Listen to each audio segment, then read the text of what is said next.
نحمده ونصلي على رسوله الكريم اما بعد فاعوذ بالله من الشيطان الرجيم بسم الله الرحمن الرحيم ولله على الناس حج البيت من استطاع إليه سبيلا آمنت بالله صدق الله مولانا العظيم وصدق رسوله النبي الكريم ونحن على ذلك لمن الشاهدين والشاكرين والحمد لله رب العالمين۔ میرے واجب الاحترام معزز سامعین کرام، حاضرین جمعہ، اللہ تبارک و تعالیٰ کا بے انتہا شکر احسان ہے، اس کا کرم ہے، اس کا فضل ہے کہ اس نے ہم سب کو مسلمان بنایا اور کلمہ لا الہ الا اللہ کی دولت سے نوازا۔ اور سب سے بڑا احسان عظیم تو اس کا یہ ہے کہ اس نے ہم سب کو ایسے نبی کی امت میں پیدا کیا کہ جو امام الانبیاء خاتم النبیین والمرسلین ہے صلی اللہ تعالی علیہ وسلم۔ آپ جانتے ہیں کہ یہ مہینے جو چل رہے ہیں یہ حج کے مہینوں میں شمار ہوتے ہیں۔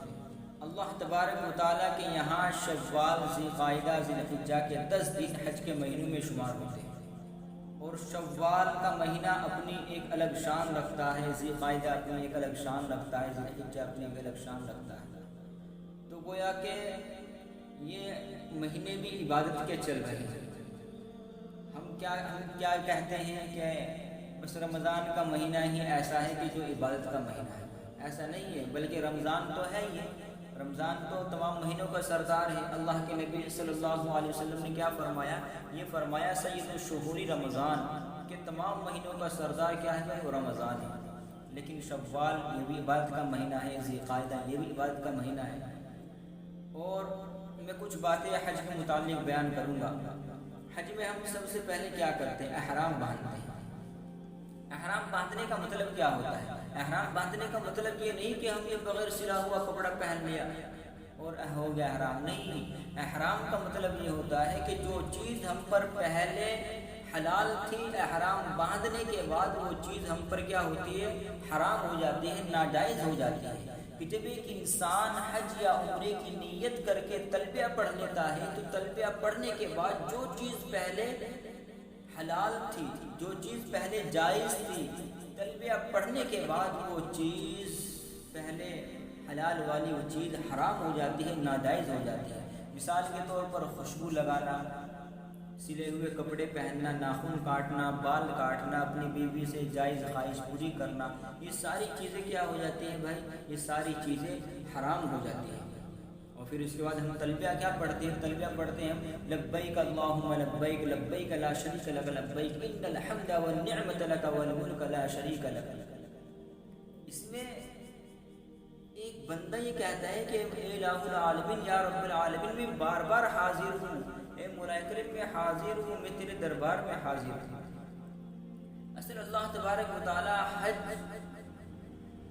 جس پر حج فرض ہو جاتا ہے اور جو وہ حج کے لیے آ جاتا ہے، اصل اللہ تبارک و تعالی اس سے محبت دیکھنا چاہتے ہیں کہ اس بندے کو، اس انسان کو، اس مسلمان کو مجھ سے کتنی محبت ہے، یہ مجھ سے کتنی محبت فرماتا ہے۔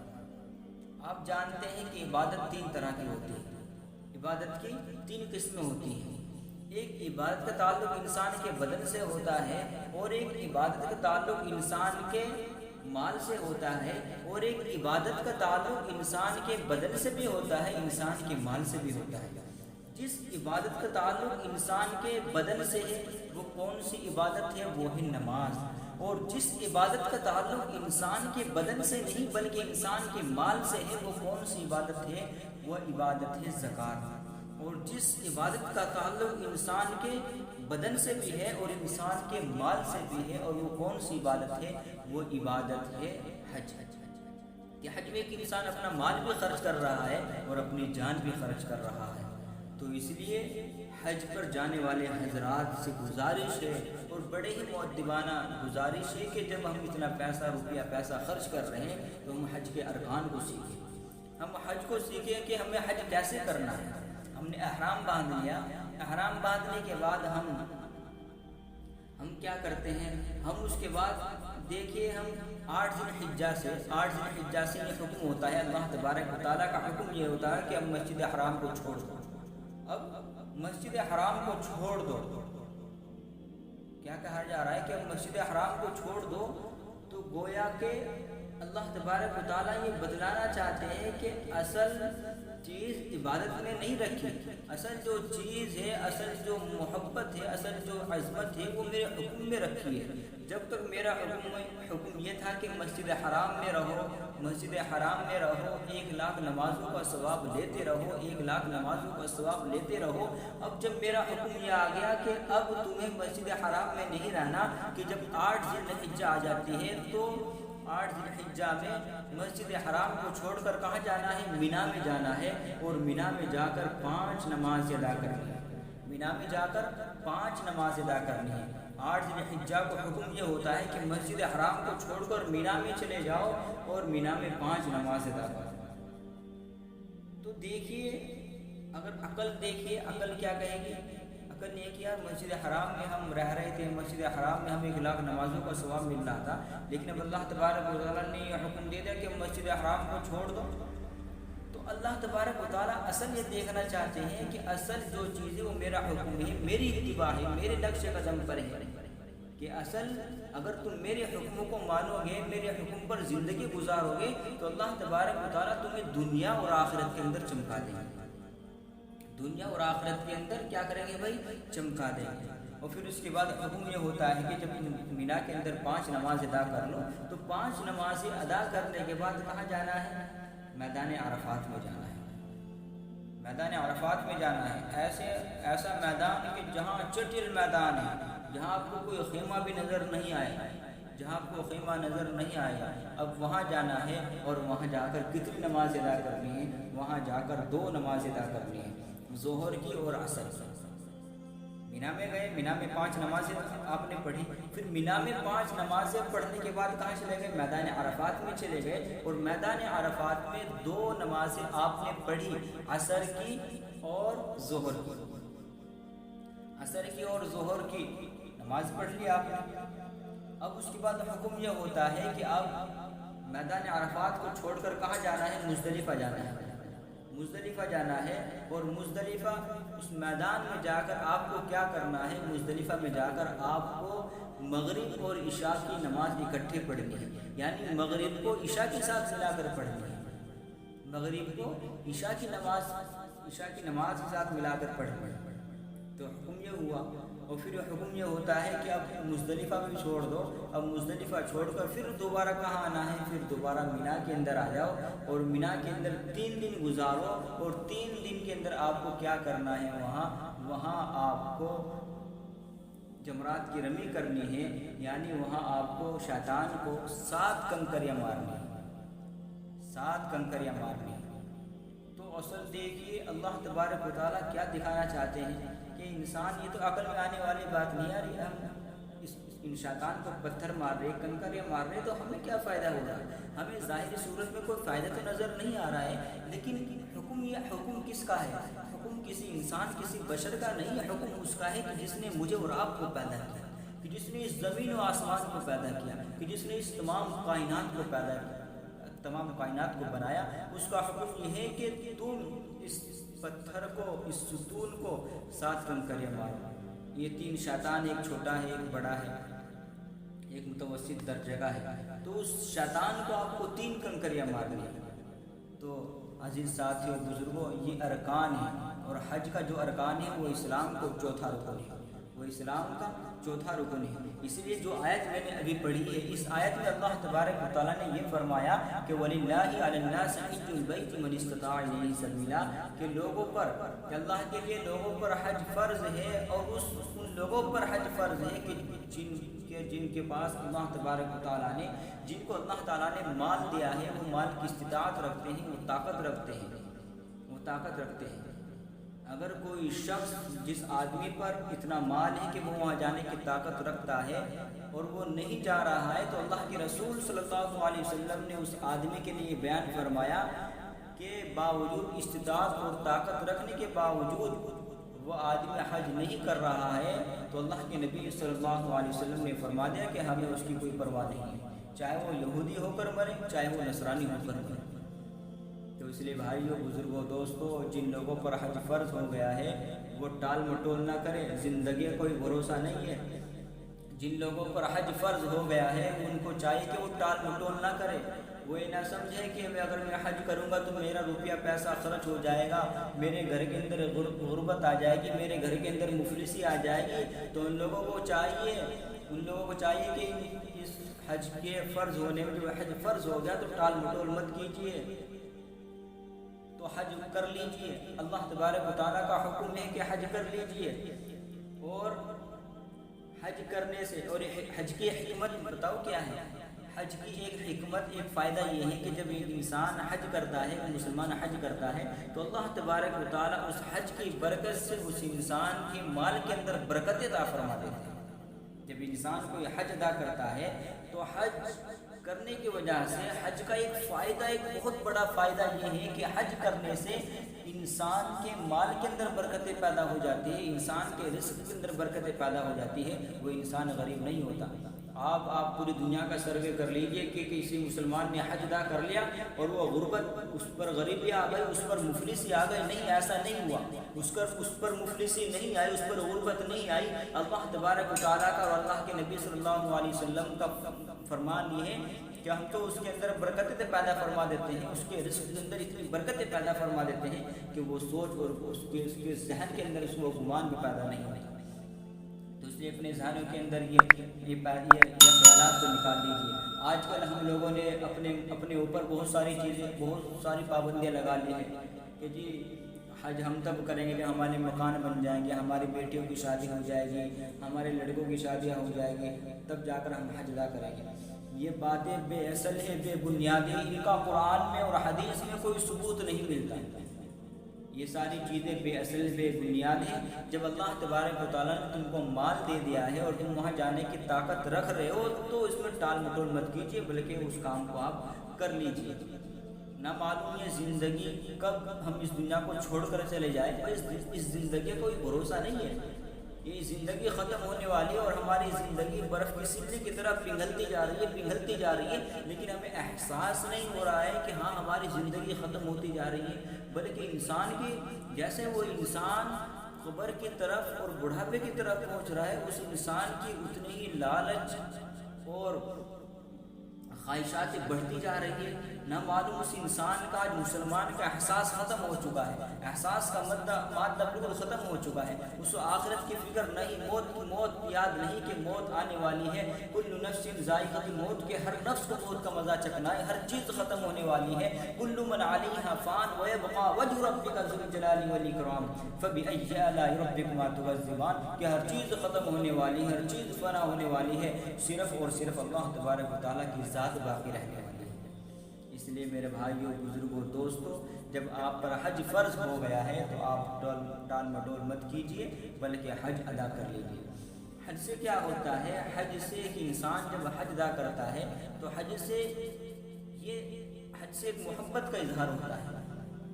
حج سے ایک محبت کا اظہار ہوتا ہے کہ بندہ مجھ سے کتنی محبت فرماتا ہے، کہ بندہ مجھ سے کتنی محبت فرماتا ہے۔ تو اس لیے حج کر کے آپ، اور حج کے بارے میں بیان فرمایا گیا ہے۔ اللہ کے نبی صلی اللہ علیہ وسلم نے فرمایا کہ جب کوئی مسلمان حج کرتا ہے اور حج ادا کر کے آتا ہے تو وہ ایسا ہے، اس کے گناہ ایسے جھڑ جاتے ہیں، ایسے ختم ہو جاتے ہیں کہ جیسا کہ آج وہ مسلمان، آج وہ انسان اپنی ماں کے پیٹ سے جنم لیا، جیسا کہ اس نے آج ہی جنم لیا۔ تو حج کر کے، اس لیے اللہ تبارک و تعالیٰ سے یہ دعا کرنی چاہیے کہ اللہ تعالیٰ مجھے حج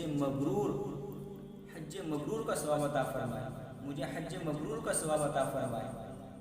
کہ حج کر کے انسان آتا ہے تو اللہ کتنا بڑا پروانہ اس کو مل رہا ہے یار، کتنا بڑا پروانہ مل رہا ہے۔ اور ایک بات ہمیشہ یاد رکھنا کہ جب آپ حج کے لیے جائیں تو حج میں نیت یہ کرنا کہ اللہ تعالیٰ میری زندگی کو بدل دینا۔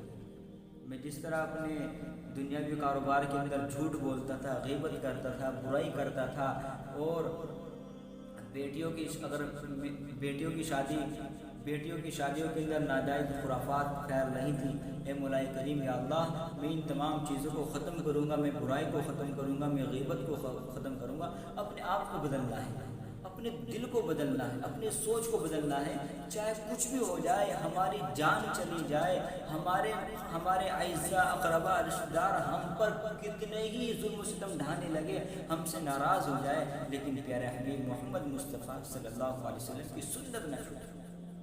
ہمارے خاندان، ہمارے اعزاء اقربا رشتہ دار، ہمارا پورا خاندان ہم سے ناراض ہو جائے، لیکن الہ العالمین تو ناراض نہ ہو، تیرے پیارے حبیب محمد مصطفیٰ صلی اللہ علیہ وسلم کی سنت مجھ سے نہ چھوٹے۔ واقعی اگر جس مسلمان کے دل کے اندر یہ ایمان پیدا ہوگا نا کہ وہ اپنے معاشرے، سوسائٹی اور اپنے خاندان، اپنے اعزاء اقربا رشتہ داروں کی پرواہ نہیں کرے گا اور دین کو سامنے رکھے گا، اپنے اللہ کو سامنے رکھے گا، تو انشاءاللہ دین کی برکت سے، اللہ کے حکم کی برکت سے اعزاء اقربا رشتہ داروں ان کے دلوں کے اندر اللہ تبارک و تعالیٰ اس کی محبت پیدا فرما دیں گے، اس کی محبت پیدا فرما دیں گے اور اس کی زبان کے اندر تاثیر پیدا فرما دیں گے۔ تو انشاءاللہ جب وہ دین کی بات اپنے خاندان، اپنے اعزاء اقربا رشتہ دار لوگوں سے کرے گا، اپنے ملنے جلنے والے لوگوں سے کرے گا، تو انشاءاللہ لوگ اس کی بات کو مانیں گے، کیونکہ جب وہ اپنے دین کو اپنے سامنے رکھے گا۔